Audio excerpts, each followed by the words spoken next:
अपनी 8 सूत्री मांगों के समर्थन में हड़ताल पर गए जन वितरण प्रणाली के विक्रेताओं ने 10 जनवरी को पटना में होने वाले प्रदर्शन की रूपरेखा तय करने को लेकर बैठक की। यह बैठक औरंगाबाद जिले के बारुण प्रखंड के सभी जन वितरण विक्रेताओं ने आपूर्ति कार्यालय के प्रांगण में की। बैठक की अध्यक्षता फेयर प्राइस डीलर एसोसिएशन के बारुण प्रखंड अध्यक्ष अमनजीत कुमार ने की, जबकि संचालन प्रखंड सचिव बृहस्पति सिंह ने की। बैठक में उपस्थित जन वितरण प्रणाली के विक्रेताओं को प्रखंड अध्यक्ष ने संबोधित करते हुए कहा कि सरकार के नकारात्मक कदम से सभी जन वितरण विक्रेता परेशान हैं और बेरोजगारी के दहलीज पर खड़े हो गए हैं। सरकार के द्वारा भेजे गए राशन को वे लोग कोरोना जैसे महामारी के दौरान भी जान जोखिम में डालकर वितरित किए थे, लेकिन उसका 75% मार्जिन मनी अभी तक बकाया है। साथ ही जन वितरण विक्रेताओं के द्वारा 1 साल मुफ्त अनाज वितरण करने की घोषणा की गई है, जिसमें विक्रेता को कमीशन 90 पैसा प्रति किलोग्राम दिया जाता है, जो कि मनरेगा मजदूरों के दैनिक मजदूरी से भी कम है।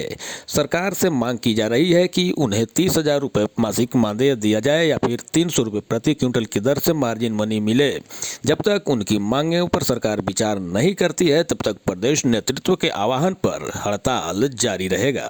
बैठक में डीलर रामाशीष सिंह, सत्येंद्र नारायण सिंह, जितेंद्र ठाकुर, सुभाष सिंह, बालरूप सिंह, अजहर अंसारी, सतीश कुमार, अरविंद सिंह, जितेंद्र सिंह, मितराज कुमार, राजेश रंजन, श्रवण कुमार, राजकुमार, सिद्धि कुमार सहित सभी जन वितरण प्रणाली के विक्रेता उपस्थित रहे। अपने अधिकार के प्रति, अपने हक के लड़ाई के लिए एकत्रित हुए।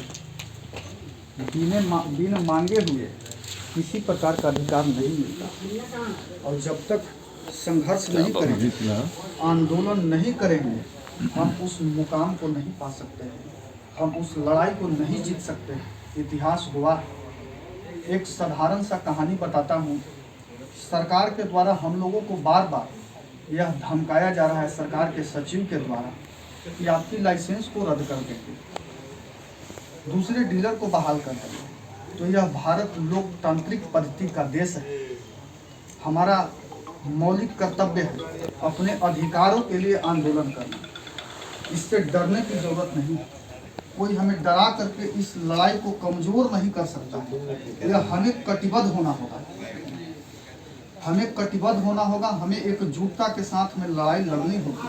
वह परिस्थिति आ गया है कि हम एकदम बहुत कमजोर कड़ी पर जाकर के खड़े हुए। अपने जीवन में मैंने एक कहानी पढ़ा है, एक बाज के ऊपर की कहानी। एक बाज जो है उसकी आयु 40 साल होती है, और जब बाज 12 साल का होता है तो बाज जो है से अपने चोंच से और नाखून से लाचार हो जाता है, शिकार नहीं कर पाता है। लेकिन वह बाज संघर्ष करते हुए अपने जीवन में नई पंख लगाने के लिए, नई जिंदगी से उड़ान भरने के लिए वह चोंच को पत्थर पर पटकता है, और पटक करके जो पुराने चोंच है उसको तोड़ देता है, उसकी जो नाखून है उसको पत्थर पर पटक करके तोड़ देता है, और 40 दिन कष्ट करता है।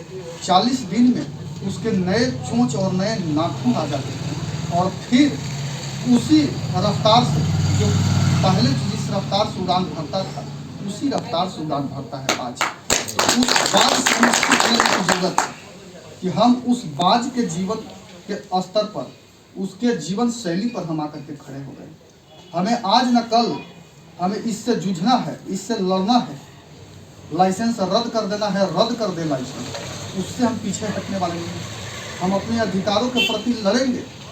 हमारा यह अधिकार है, ह्यूमन राइट है, कि हम उसके प्रति लड़ेंगे, हम कभी पीछे नहीं हटेंगे। और रोचक तथ्य इस मामले में है पूरे प्रदेश में कि पिछले बार में हम लोग को लड़ाई विखंडित हो जाता था।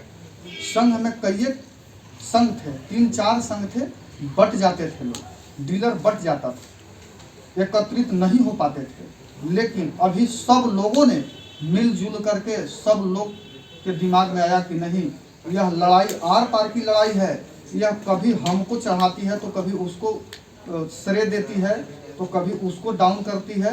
यह सरकार लड़ाते रहती है। इसलिए अब आपस में लड़ने की जरूरत नहीं है, मिल करके संघर्ष करने की जरूरत है, मिल करके आंदोलन करने की जरूरत है।